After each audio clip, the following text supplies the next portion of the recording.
বাবার থেকে যখন টাকা চাই ভার্সেস মায়ের থেকে যখন টাকা চাই।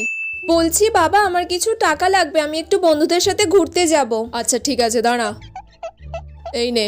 হ্যাঁ 1000 টাকা, wow thank you so much বাবা।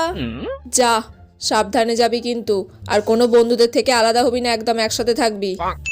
ওমা, এই কি হয়েছে রে, কাজের টাইমে কেন বিরক্ত করতে এসেছিস? বেলায় ফ্যাচ ফ্যাচ করিস না এখন একদম। মা যা এমনিতেই রেগে আছে, তার উপর যদি আমি টাকার কথা বলি জানি না কি বলবে আমাকে। আমি আসলে বলছি আমাকে ওই দু কত টাকা? ওই 200 টাকা দেবে? 200? বন্ধুদের সাথে ঘুরতে যাবি তার জন্য তো 200 টাকা প্রয়োজন? 20 টাকা আছে আমার কাছে, যদি লাগে তো বল, না হলে কাজের টাইমে বিরক্ত না করে এখান থেকে কেটে পড়। 20 টাকায় কি হবে মা?